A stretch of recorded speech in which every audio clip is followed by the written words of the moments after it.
Hey guys, and welcome back to your one room schoolhouse. If you are new here, my name is Mary Barfield and I'm a homeschooling mama to a first grader and a third grader. And today's video is going to be a Q&A video, actually my first ever Q&A video. I asked you guys over on a community post here on YouTube if you had any questions for me. I got some really good ones from there, as well as I posted it on my Instagram channel. I am back and active over there. I put it on my stories and you guys got me some really good ones from there as well. If you aren't following me over on my Instagram channel, it is the same handle as this one. It's your one room schoolhouse. I'll leave the handle on the screen for you to go check that out. If you want to see more of like a behind the scenes, my day-to-day life, it's a lot of homeschooling, but it's a lot of other random other things to include right now. Health, I am having a pretty major flare up with my autoimmune disease. And big part of that is brain fog. So that's why you'll see a lot of my videos I edit, because I have to stop and think and be like, Mary, what is that word you're trying to think of? Brain fog is unreal, y'all. And I've been dealing with it for the past couple of months. So hopefully it hasn't been too noticeable in my videos, but thanks for bearing with me as I work through getting myself back on the healthy track. But if you want to just kind of check out my day-to-day life, go follow me on my Instagram channel and you'll get a little bit more of that behind the scenes day-to-day stuff. So I will say I got a lot of questions and I can get chatty. You all know that if you've been following me for any amount of time. So with that being said, looking at this list of questions, I have it down over here.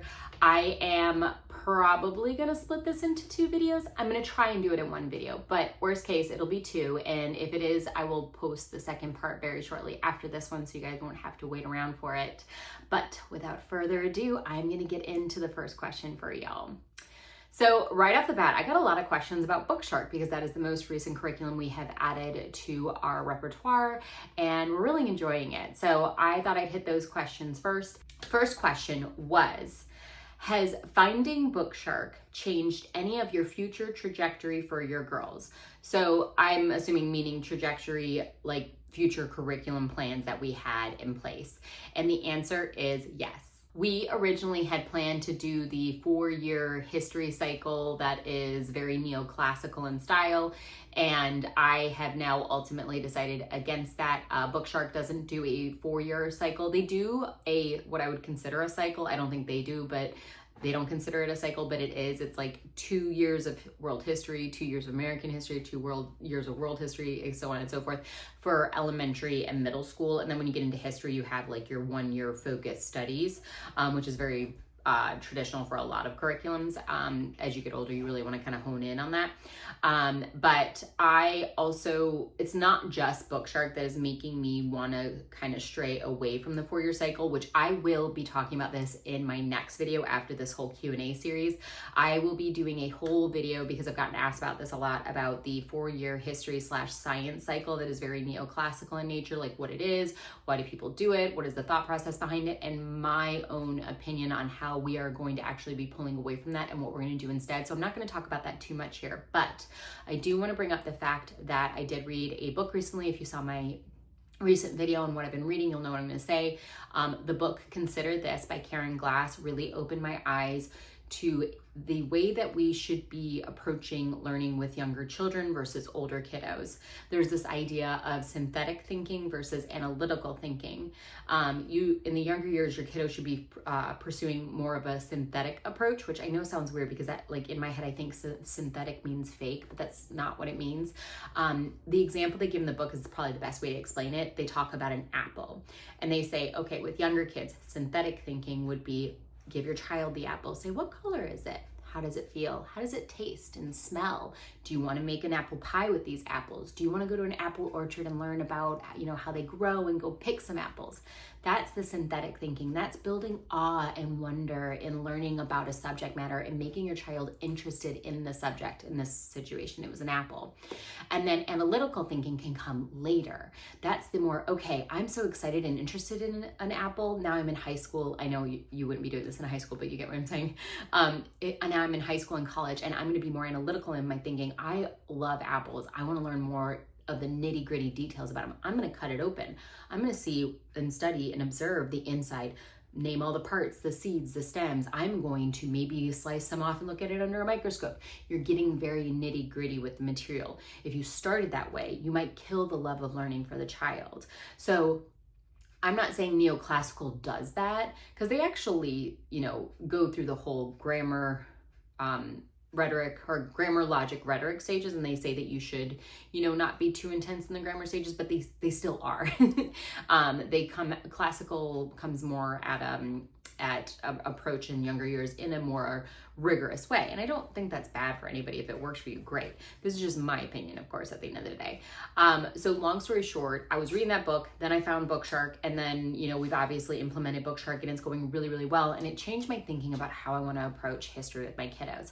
I don't want to be so rigorous and niche with my history. Going through 1/4 of history for each year might be too much focus on one portion of history for my kiddos. I think they're going to get bored, frankly.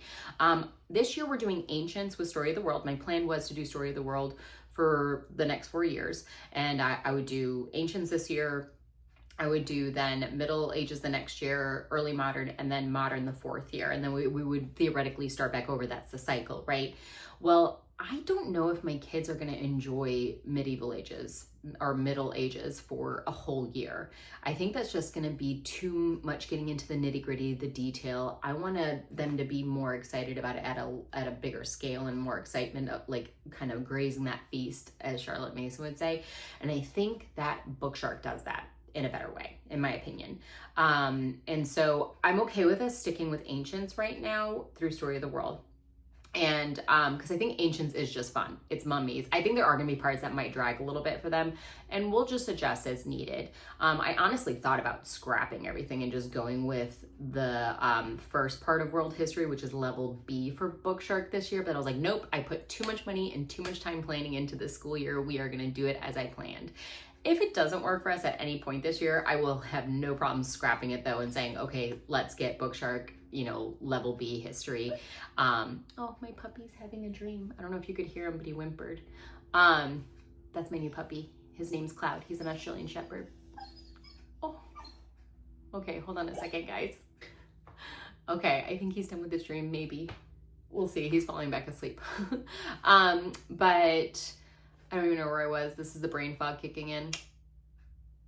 Oh yeah, so long story short, I think that sticking with what we're doing, finishing Ancients, which is basically kind of what level B for BookShark does.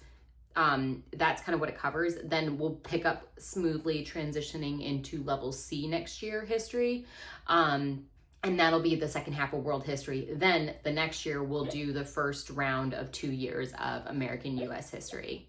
And just continue to follow the histories from there with BookShark. I think as long as everything continues to go well, right? Anything can change at any time, but my plan has changed. My future plans have changed for what we want to do long-term with, and we'll be moving forward, I think, with BookShark. I'm like 95% certain we will be, yes. Okay, next question. Why will you wait to tie in the BookShark history component until next year? Is it so that you can wrap up your American Girl history and other studies this year? That's a really good question. I kind of answered a little bit with the last one. It was the fact that I had already put so much work and money into my current plans for Ancient History with Story of the World this year that I was like, I'm just going to wait to introduce BookShark history. But I also wanted to use this year as an opportunity to try out the way BookShark works with the language arts that we're doing with both my girls, level 1, and then obviously level 2 when she finishes that one up, and then level 3 for my oldest. Now with the US American Girl history, so we're doing Little School of Smiths, US history. I'm actually going to be completing that over the next 2 years. So this school year and then the next year.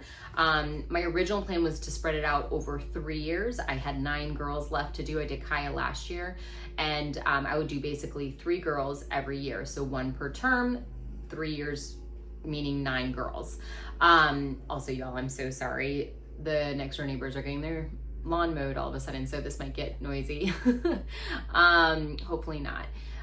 But so long story short, I realized like, hey, it makes the most sense for me to actually do this over 2 years. I don't want to drag on American Girl history for 3 years. I think the girls would end up being like, okay, can we just can we move on to something else? I personally will probably feel like that.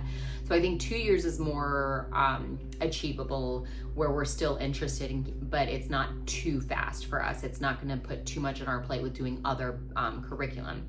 So what I had to do was I ended up removing Marie, Grace, and Cecil's unit from the lineup. We're going to do it probably like over our summer or something, but the reality is it's the only unit I hadn't purchased the books for yet. And also it's the one that I was told by a lot of people that the books are super long and heavier and a little bit more disconnected. So I was like, okay. Looking at the lineup of girls, I think the one that I am like the least concerned about getting done is Marie, Grace, and Cecil's unit. But again, I would love to do it like maybe over the summer next year or something like that. So it's still, you know, getting completed, but just it won't be done during the school year. So our plan is we're going to complete 4 girls each year. So 8 girls in total I have left to do. So 4 girls this year. We'll be doing Felicity, which you've already started. We will be doing Caroline, Josephina, and then Kirsten. And then next year we will do Addie, Samantha, Kit, and Molly. And each girl will basically get 9 weeks to be completed, and that will be, I think, short enough where we're still interested and it's fun, but it won't be so condensed that we're like rushing to get through things and it just feels like it's a lot to do on top of all the other curriculum we have.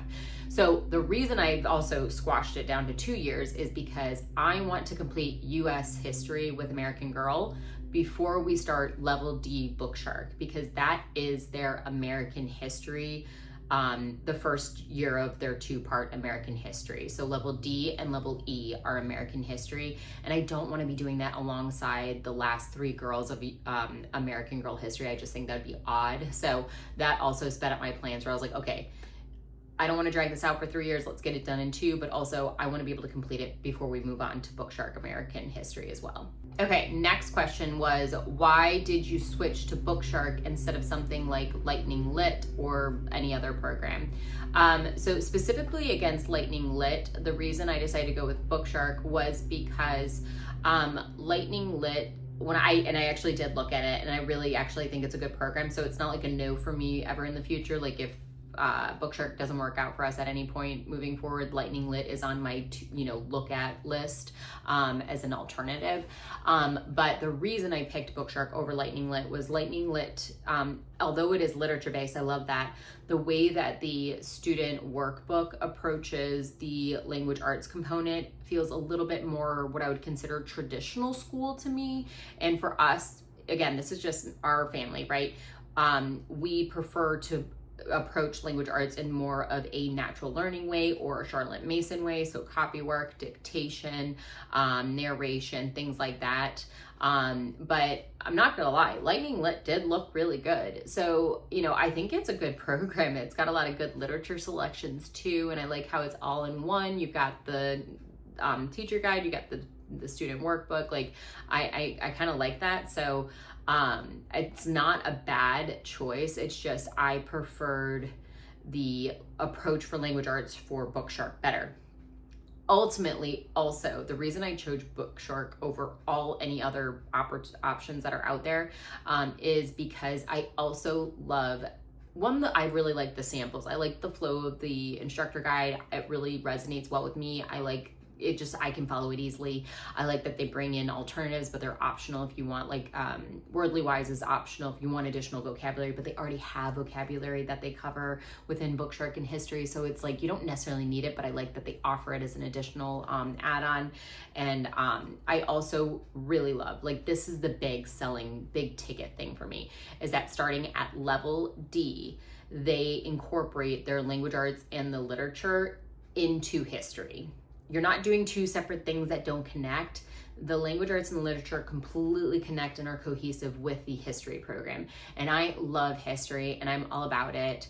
And I just love the fact that if we can make them kind of come together and make the most sense connecting them, like bringing in that science of relations a little bit, I think that's the best way to go if we can. And BookShark offers that. So just a heads up, just so you know, like before level D, they offer individual language arts. So they have a level K, A, 1, 2, 3, and 4. And then depending on your child's ability, you would pick which one makes the most sense for them, because during this time span in the very early years, kids are all over the place with their abilities when it comes to language arts. Reading, writing, all of that is just, you can just be at a varied level. Now, if you look at the history that aligns with them, you have A, B, and C. So they're like, okay, instead of having one language arts for level A that coincides with history, we know some kids might need to be at a level 3, you know? So they give you that option and opportunity to pick the right language arts for your kiddo while you're working through A, B, and C level history. And then for each kid, you just pick whichever language arts works for them. But then again, level D is where they kind of recognize at that age group, kiddos should be kind of coming together at the same level. However, if your kid still needs to be doing language arts level 4 while you're doing history D, that's also okay. And I might end up doing that with my youngest kiddo, and then level E will be able to have everything all together. But I don't know, it just depends on her abilities and if she can do it, but we'll cross that bridge when we get there. Okay, this is the last BookShark question. It is, would you have done BookShark history sooner if you had started using the language arts sooner?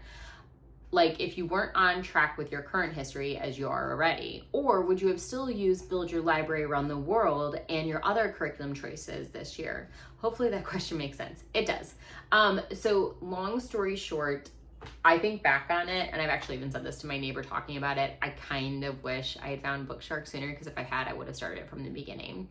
Now I haven't done their history yet, so there's a pretty bold statement, but with how well language arts, like BookShark language arts level 1 and level 3 are going, and seeing how, I mean, I've studied the samples, I've looked at all the book selections, everything, and I love the way that they progress over the years, the levels go. I really think that it would have been a great fit for us.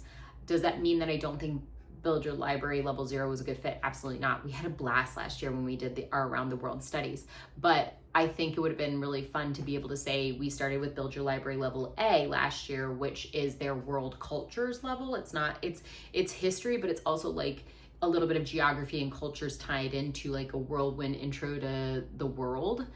So there's history, geography, and cultures, whereas Build Your Library was just geography and just cultures. I think that it would have been kind of nice to start with Build Your Library A and then kind of move into B this current year, which is the first half of world history, but we're kind of already doing that with Story of the World. It's fine. We're kind of following the same trajectory without even meaning to as BookShark, and then next year we'll just pop into level C and it'll be fine. But if I had known about BookShark before Build Your Library and before last year, I probably would have gone with BookShark level A. I think Build Your Library is a fantastic program. We really enjoyed it. I will say, like, the only major, like, it's not even a complaint. It's just a thought that I have about her levels, and I've studied her levels extensively too. And I recognize that there were going to be some tweaks that we made. That's why we never really followed Build Your Library fully, starting this year. We weren't going to ever really follow it fully. Like even this year, I'm just honestly using the books. I'm not even using the extra materials she gave me. Like there's vocabulary in there, there's copywork, there's narration. We're not doing any of that. I'm just honestly reading the books. That's it. And it's not all of them. I just pulled a handful of books from her list. So not my major complaint, but like the idea around Build Your Library is that I recognize that with some of the books, I think they're a little bit more mature, or just, it's not that they're bad. It's just things that maybe I wouldn't be ready to introduce to my kid personally at that age level. Just like topics and things like that. Nothing bad in level 0, but as I saw the levels progressing up, I just think that they got, a little bit more maybe mature, and that's fine. I know for some families, they love that and that's perfect for them, but just knowing me and who I am, I don't know if that would have long-term worked for us. But Build Your Library level 0 was really fun last year. So I don't know, like, obviously I'm glad we did it, but if I could turn back time, I may have gone with BookShark level A instead and just done BookShark from the beginning and just rode that train all the way home. So I don't know, but yeah, probably. I kind of wish I had found BookShark from the beginning and just done everything, science, history, language arts with them, and it would have been awesome. And it would have been a lot less work on me. Okay, next question is, how long do you normally spend on activities, crafts, projects, experiments, etc. during the average school day? Do you have a system set up for allotting a certain amount of time? I love doing all the fun projects with my kids. They're 10, 6, and 3, but it always seems to eat up so much time of our school day. I would love to get some perspective on how you are still able to do all the fun hands-on things while also accomplishing the work that needs to be done that day. So I kind of laugh a little bit at this question because I posted in my first week update, like what a good week we had, how well the schedule went, and it did. Week 2, we just finished up, and I'm eating my words a little bit, and I was like, why are our days taking so long? Like this is, and I realized looking back at everything that we did this second week, the hands-on activities were so much more than the first week. I took a step back. I looked at all the curriculum I scheduled for this year, and I was like, oh my gosh, why did I pick such curriculums that have so much hands-on activities? And the problem is, like, I want to do them all, but like we really can't. The kids are loving it, but I'm sitting here going, okay, it's 2:30 in the afternoon. We should be done with school already, and we're still making X, Y, and Z activity.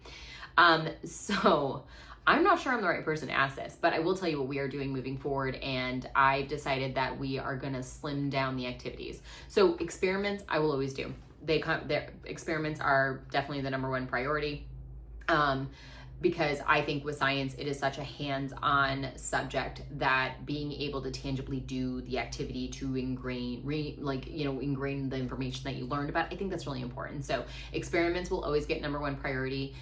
Outside of that, history will get cut down to the bare bones. And by bare bones, I mean, I'm so glad that I found that hands-on history activity box from BookShark at my local homeschool store. And we actually did our first activity from it this past week, and it was so fun. I'm going to talk more about that in my updated video for our first month update. But we will always do those activities. And there's about maybe 10 or maybe 12, I think it's like 10 activities in there for the entire year. That is totally manageable, because history isn't necessarily something you have to be hands-on with, but does it help enhance it? Of course. But we have to prioritize and make some decisions here and make some cuts. So I am prioritizing our activities by science always gets number one priority. Art through Blossom and Root, not the artist study, but the actual hands-on art activity, I'm gonna kind of give that second priority, I would say, but I'm not like opposed to also cutting out that activity for the week if we've got a really heavy week. And then third, history will then get an activity. I mean, it's just, there's a lot of other things. American Girl History has activities too. So it's just taking it week by week, seeing what do I have scheduled for all my different curriculums, what activities we have on deck, and just saying, okay, I'm gonna maybe allow us to do maybe 2 to 3 activities this week, and just, or it might be in a week where we just can't do any because we have a lot of like doctor's appointments or, all extracurriculars going on. I think the activities really enhance the learning, but do I think they're absolutely necessary all the time? No. The bulk of the learning happens with the readings and the conversations we have. So as much as I love them and as much as my kids love them, hands-on activities will always get deprioritized over like reading or something else that we got going on. So I just think prioritizing what you have for your schedule and what you can manage is the most important, and also for your sanity. Okay, next question is, have you tried or looked into any online learning apps, supplements to paper curriculum, or standalone online curriculum for your kids? Is there a reason you don't use any? At least from what I can tell from your videos, it seems like you don't. And you're right, no, we don't. You are absolutely correct. Well, I shouldn't say we don't.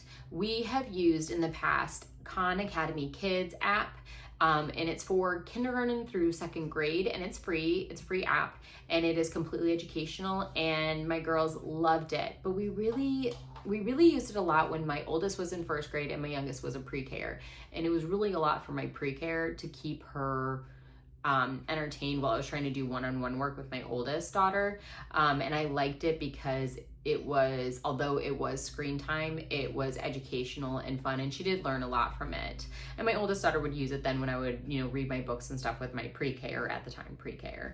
Last year, we really tapered off using it because during like my youngest's free time, instead of running off to go get the app, she would go play Magnetiles or draw or just do something completely different. And then this year we haven't even brought it up. So a lot of that had to do with the fact that Also, halfway through this past school year, we moved our homeschooling room from our upstairs loft down to our kitchen and our living room. I actually just did a recent video on that. I'll link it down below if you want to go check out our new homeschool space setup. But the reason we did that is because the dining table, well, there's a bunch of reasons, but one of the reasons was that the dining room table is right to next to the back door. So my youngest or my oldest, whenever they're doing their free time, they love going outside and playing on, we have a little playground in our backyard, swinging, soccer, all that stuff. They just like being outside, and I can let them do that because we have a fully fenced in yard, but I can still visually see them and hear them because I'm sitting at the kitchen table versus upstairs in our loft, which I wouldn't be able to keep an eye on them. So that's another thing. They'd rather be outside playing. So ultimately, I think it comes down to the fact that we haven't had a need for any supplementation to use an online program for like academic reasons. Two, we also we try to minimize screen times. The studies show that it's not great for kids to have it in big doses. I think we're not purists. Like, I don't think that kids shouldn't have any screens. I think, one, that's unrealistic in the technological world that we live in. But I just think using it in a judicious, more intentional way is the way that we approach it. And there's just not been anything that we found that we need to add in at this time. As the kids get older, I know that screen time and utilizing online programs will become more prevalent. So I'm not opposed to it, of course, by any means. We'll start doing a typing program, I think, next year for will be then fourth grader. So she'll obviously be utilizing that online program, but otherwise we just don't have a need for it, nor do I want them to use a screen if it's not necessary. And they personally would prefer to just use outdoor fun, magnetiles, drawing and arts and crafts stuff. They're those kids. They like to do that instead. So, but yeah, that's why. Okay, so next question. What are the history and science cycles that homeschoolers seem to follow? I asked this elsewhere, so if you are doing a separate video, please ignore for this one. Yes, I am gonna ignore your question, unfortunately, because after this Q&A series, I will be doing a whole video on 4-year history science cycles, the neoclassical approach, what it is. We were planning to do it initially. What's pulled us away from that, what we intend to do otherwise, and kind of get into more of the details of that. So hold tight for that one. Okay, y'all, I think that's the last question I'm gonna answer for this video. It is getting long. I was gonna try and keep it under 30 minutes, and I've still got a lot of questions to get through, so they will definitely be enough for a second video. So thank you so much to all of you who asked me a question to answer on this video. If I didn't get to yours in this one, don't fret. I will get to it in the second one. If you guys like this video, give it a thumbs up. If you had any questions about anything I discussed in this video, leave them down below in the comments, and I'll link anything I discussed if you are interested in checking it out. If you are new to my channel, hit that subscribe button. We do all things homeschooling over here, and we'd love to have you stick around, and I'll see you guys in the next one. Bye, y'all.